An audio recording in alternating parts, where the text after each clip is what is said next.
In 2021, the 32nd Summer Olympics were held in Tokyo, Japan, capturing the world's attention. However, just 3 days after the opening ceremony, an incident occurred in the city of Takatsuki, Osaka Prefecture, casting a shadow of fear and unease over the festive atmosphere of the Olympics. Takatsuki is located in the northern part of Osaka Prefecture, Japan, adjacent to the city of Kyoto. It's famous for the majestic natural scenery of the Settsu Valley and its rich historical sites, a perfect blend of nature and culture. The main character of our story is Takai Naoko, 54 years old, who worked at a bank. She was unmarried, had no children, and lived alone in a private house in the Hachiman district of Takatsuki. She led a simple life, revolving around work and home with little social interaction. One day, Takai, known for her punctuality, did not show up for work. Colleagues and relatives were concerned and started searching for her whereabouts. What had happened to her? And you are watching True Crime in the World, where we explore the most mysterious cases, the most thrilling stories, and as usual, before we begin to unravel the mysteries of today's case, leave a like and subscribe to support us. Now, let's go back to July 26, 2021, to learn more about this incident. Monday, July 26, 2021, was during the Summer Olympics and the weather was oppressively hot. In Takatsuki, the asphalt roads were heated by the sun, with heat waves rising from the ground, blurring the view. Coinciding with the opening of the Olympics, from July 22nd to July 25th, the bank where Takai Naoko worked was closed, and July 26th was supposed to be the return to work. But that day was unusual because her colleagues noticed she had not arrived on time. Takai Naoko lived alone, and for emergency situations, she had given a spare key to a relative. Since she didn't show up for work without asking for leave, her colleagues tried calling her but got no answer. Feeling helpless, they contacted this relative. After receiving the call, the relative immediately went to Takai Naoko's house, which wasn't far away, to check on her. It was a typical Japanese-style traditional house, 2 stories, primarily made of wood, with a tiled roof, surrounded by a garden full of lush greenery. The relative politely knocked on the door, but received no answer. Then she used the spare key to enter. Inside, everything was tidy and orderly. At first glance, nothing seemed out of place. She went to the bedroom, and upon opening the door, a foul smell hit her. Following the smell to the bathroom, she discovered a female victim in an advanced state of decomposition. The woman was in the bathtub, full of water, her body swollen and disfigured to the point of being unrecognizable. Horrified, the relative ran out of the house and called the police. After receiving the report, the police immediately arrived at the scene. They cordoned off the area around the house and began their investigation. Upon examination, they identified the woman in the bathtub as Takai Naoko. She was nude, with no clear signs of physical injury. Her right wrist was bound with a plastic cord, and there were signs that her left wrist had been tied as well. On a table in the room, there was a savings book and an envelope containing 700,000 yen, equivalent to more than $6,200 in cash. Her mobile phone was also found at the scene. In the living room, there were several empty bottles of alcohol. The police found no signs of forced entry by a stranger, nor any valuable items stolen. At first glance, it appeared that Takai Naoko might have gotten drunk, then taken a bath, and accidentally drowned, but the possibility of suicide or murder couldn't be ruled out. The police started interviewing the person who reported the incident. She stated that she was a relative of Takai Naoko, living nearby and frequently visiting. Early that morning, she received a call from Takai Naoko's colleague, saying that Naoko hadn't shown up for work on time and hadn't asked for leave, something that had never happened before. After hanging up, concerned, she went to check on Naoko and subsequently witnessed the horrific scene. It was known that Takai Naoko was an only child. Her parents divorced when she was young, and she lived with her mother. After graduating from university, she started working at a local bank with a stable income. Perhaps due to the influence of her parents' failed marriage, she never married. Her mother suffered from Alzheimer's due to old age and frailty, unable to care for herself. To not burden her daughter, her mother transferred all her life savings to Naoko and moved into a nursing home. Takai Naoko lived alone in the old house and frequently visited her mother. The police proceeded to take statements from neighbors living near the crime scene. One neighbor described Takai Naoko as a mature, decent person. Despite inheriting a considerable sum from her mother, she lived simply without ostentation. She greeted everyone she met, very friendly. Another neighbor shared that although she lived alone, Takai Naoko always kept her garden neat and well tended. She lived very positively, optimistically, occasionally enjoyed some alcohol but never drank to excess, always knew how to control herself, not the type to think irrationally, a friend of Takai Naoko mentioned. Colleagues of Takai Naoko described her as a capable worker, amicable with everyone, with a life that seemed to have no worries. July 21st was the last day she worked at the bank, and during that time, she showed no unusual behavior. The police reviewed security camera footage near Takai Naoko's house. The footage showed that on the evening of July 21st, Takai Naoko returned home by bicycle after work and was not seen leaving the house afterward. Due to the victim having been submerged in the bathtub for some time, combined with the hot weather accelerating decomposition, the forensic examination was challenging. It took several months, and 7 months after the incident, the forensic results were finally released. A blunt force injury was found on Takai Naoko's forehead, possibly from an external force. The cause of death was drowning, which occurred on July 22nd.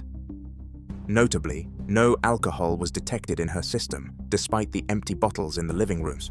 Takai Naoko was known to enjoy alcohol, meaning she hadn't drunk on that day. Those bottles might have been left from a previous occasion, not yet cleaned up, or deliberately placed by the perpetrator to create a false scene suggesting she had done something foolish. Additionally, the plastic cord marks on her wrists supported this theory. After the forensic results were out, the police officially began investigating the case as a homicide. Not long after, the investigation made a breakthrough. According to the investigation, in February 2021, 5 months before the incident, a 28-year-old man had completed the legal procedures to become the adopted son of Takai Naoko. This man, named Matsuda Rin, changed his name to Takai Rin after the adoption. This information immediately captured public attention once published by the media. Could this person be connected to Takai Naoko's death? A journalist managed to find Takai Rin at a parking lot. He was dressed in sportswear, wearing sunglasses, and appeared very calm when answering questions. She was a very good person. Initially, I was more shocked than sad. She was single, had no siblings. Yes, she was the one who proposed it, and I thought about it carefully. I saw no reason to refuse. As the legal adoptee, it was natural for Takai Rin to inherit his adoptive mother's estate, but his actions following the incident raised suspicions among the police. For instance, he seemed unconcerned about how his adoptive mother died, never proactively contacted the police to inquire about the case's progress, nor did he express any grief, appearing completely uninterested. So, why did he suddenly agree to be adopted? The investigation revealed that Takai Naoko had 2 life insurance policies, with a total value of 150 million yen, equivalent to more than 1.3 million USD, and Takai Rin was the beneficiary of both. Takai Rin lived a lavish lifestyle, posting pictures of luxury clothes on social media, which his actual income wouldn't support. After Takai Naoko's death, he not only inherited her assets, but also received a huge sum from the insurance, making him the primary beneficiary. The police believed this was his motive for the crime. Takai Rin was born in 1993 in Hyogo Prefecture and studied commerce at Kwansei Gakuin University. He loved sports and, with a height of 1.80 meters, was a former American football player before college, with expectations to advance further. A university classmate described Takai Rin as an excellent student, involved in many club activities, ambitious and goal-oriented. After graduating, he gradually lost contact with his friends. The last time his classmates saw him was a year ago, at his wedding to a beautiful wife. The police investigated Takai Rin's job. After graduation, through an acquaintance's introduction, he became a sales representative at a well-known foreign insurance company. Takai Naoko was one of his clients, having bought a life insurance policy worth 100 million yen, equivalent to about 880,000 USD, with her mother in the nursing home as the beneficiary. However, not long after, Takai Rin faced numerous complaints from clients. Some reported that he had misrepresented insurance products, concealed his marital status, maintained ambiguous relationships with many single women to entice them into buying insurance, and even proposed to several of them. As the number of complaints grew, clients he had approached began canceling their policies, causing significant damage to the company. By March 2020, he was suspended from his job. 3 months later, Takai Rin switched to work for another insurance company. Takai Naoko, as a former client, under his persistent persuasion, purchased an additional life insurance policy worth 50 million yen, equivalent to about 440,000 USD, with her mother in the nursing home still as the beneficiary. In February 2021, after officially becoming the adopted son of Takai Naoko, Takai Rin changed his surname. This action raised suspicions within his company. He explained to his colleagues that his parents had divorced and his mother's maiden name was Takai, so he took her last name to cover up the matter. With his good looks and eloquent speech, Takai Rin quickly achieved good results at the new insurance company, earning recognition from his superiors and colleagues. According to a colleague's recollection, during his time working there, Takai Rin often brought up the topic of, "Does anyone know a hitman?" Each time he mentioned this, he was serious, not joking. Once, when a colleague jokingly said there were channels to contact professionals like that, Takai Rin showed immediate interest, rapidly asking how to get in touch with such a person, his tone full of eagerness. When the colleague clarified it was just a jest, he quickly showed disappointment. The police visited Takai Rin's parents, who were unaware of their son changing his surname. Moreover, they had never divorced, and neither of their original surnames was Takai. A friend of Takai Rin noted that since he started working, his personality had changed significantly.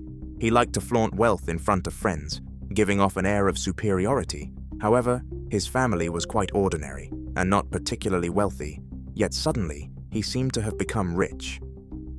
Police learned that after working at his new company for a while, someone had revealed his past complaints from the previous company. This incident attracted the attention of regulatory authorities, leading to his professional license being revoked, preventing him from working in the insurance field. In April 2021, Takai Rin was forced to leave his new job and switch to real estate. Although his income decreased, his spending did not. He maintained romantic relationships with multiple women, leading his wife to finally decide on divorce, as she could no longer tolerate it. After returning to single life, he spent nearly 30 million yen, equivalent to about 264,000 USD, on a sports car, daily taking different women to luxurious places, generously shopping, spending millions of yen on jewelry each time. The police concluded that his excessive spending might have put him in financial distress, leading to criminal intent. They tried several times to talk to Takai Rin, but he always claimed ignorance, even saying he didn't know who the insurance beneficiary was. Why did it turn out like this? He only hoped the police would catch the perpetrator soon. However, his movements were quite suspicious. Takai Rin originally lived in an apartment in Akasaka, Minato Ward, Tokyo, but after the incident, he began to move frequently. When the case came to light, a journalist coincidentally encountered Takai Rin on the streets of Kanagawa Prefecture and chased him for an interview.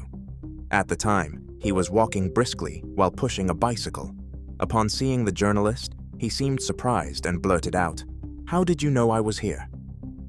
When asked about his view on Takai Naoko's case, Takai Rin stated that at the time of the incident, he was at home cooking and shopping nearby, not going anywhere far, so he knew nothing. After that, he walked even faster, deliberately avoiding the camera. The investigation revealed that when processing the adoption, Takai Rin had falsified some documents, using others' names and seals without permission for the guarantor section. 1 year after the incident, the police arrested Takai Rin for forgery. The investigation showed that in May 2021, 3 months after becoming the adopted son, Takai Rin changed the beneficiary of the 50 million yen, equivalent to about 440,000 USD, life insurance policy of Takai Naoko to himself. One day after Takai Naoko was murdered, he also changed the beneficiary of the 100 million yen, equivalent to about 880,000 USD, life insurance policy, to himself. It was clear he had a motive for the crime. However, when interrogated by the police, he remained silent. The investigation also linked Takai Rin to a credit card fraud case. Furthermore, after Takai Naoko's death, Takai Rin filed a petition with the court to terminate their adoptive relationship. According to legal provisions, even if Takai Rin terminated the relationship, he would still have the right to inherit Takai Naoko's estate if she passed away. His scheme was all too clear. The police once again reviewed numerous security camera footages around Takai Naoko's house before the incident. After careful examination, a suspicious man came into their focus. The footage showed that on the afternoon of July 22, 2021, a tall man wearing a newsboy cap was loitering near Takai Naoko's house. This man was wearing sunglasses and a mask, carrying a crossbody bag. A closer look revealed he was holding a roll of clear tape in his left hand and wearing white gloves on his right, his movements highly suspicious. Initially, the police couldn't identify this man, but 2 hours later, the same surveillance camera captured an image of him from behind, clearly showing the crossbody bag. This was the key that helped solve the case. The style and pattern of the bag matched exactly with one Takai Rin was wearing during an earlier interrogation, leading them to conclude that the man in the surveillance footage was indeed Takai Rin. The police continued to extract surveillance footage from the apartment where Takai Rin had lived before the crime. The images showed him wearing long fake hair, disguised as a woman, hurriedly leaving the apartment. By his build and gait, his identity was recognizable. He had disguised himself as a woman to commit the crime in Takatsuki, then changed back into men's clothing to establish an alibi. However, he hadn't anticipated that just one crossbody bag would expose his entire plot. When checking Takai Naoko's phone, the police found she had sent an email to Takai Rin on July 23rd, but the forensic examination indicated she had died on July 22nd, creating a time discrepancy. However, creating such an effect isn't difficult. It could be done by using the email's scheduled send feature, or the email might not have been sent by Takai Naoko at all, but by Takai Rin himself, to create the illusion that she was still alive. In August 2022, the police arrested Takai Rin on suspicions of murder, fraud, and other charges. He only calmly said one sentence: "I have nothing to say." 2 days later, Takai Rin was transferred to the Fukushima police station in Osaka Prefecture. While the prosecution was gathering evidence, just 5 days later, there was an unexpected turn of events.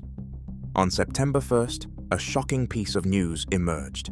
At 7 a.m. that morning, during a routine morning check, a police officer found Takai Rin in critical condition and immediately took him to the hospital. Despite receiving earnest medical attention, he passed away at 10:21 p.m. that same day. It was known that Takai Rin was held in solitary confinement in a 5-square-meter cell. Previously, he had talked with patrolling officers about his intent to escape. Therefore, an additional layer of iron mesh was installed outside his cell window. He was also listed as a special concern, with patrol frequency increased from 4 times per hour to 5 times per hour. Unexpectedly, Takai Rin took advantage of a moment when the police weren't watching, tore his clothes into strips, and took his own life. He left a letter for his family in which he wrote that while in detention, he had once written a letter with negative content to the police, but they did not give it the attention it deserved and failed to report it to their superiors. After Takai Rin's death, the Osaka prosecutor's office immediately dropped the charges against him. The Osaka police expressed deep regret for not being able to clarify the truth and apologized to the victim's family. The officers involved were also disciplined. Takai Rin's death left many questions unanswered. For instance, why did Takai Naoko adopt him? Was it voluntary or coerced? What was the real relationship between them? Did Takai Naoko know about the change in insurance beneficiaries, etc.? In response to these questions, netizens have come up with various theories.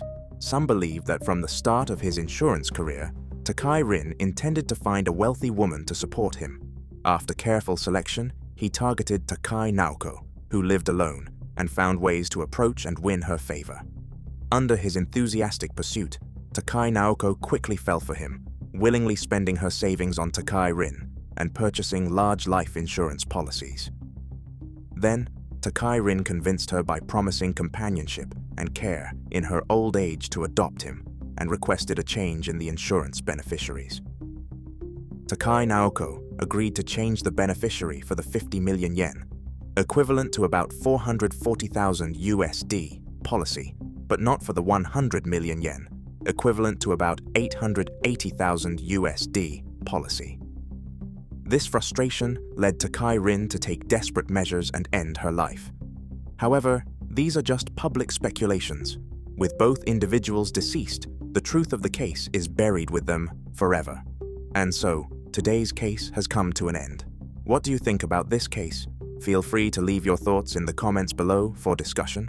And before you go, don't forget to like, subscribe, and turn on notifications to follow the next classic cases on true crime in the world.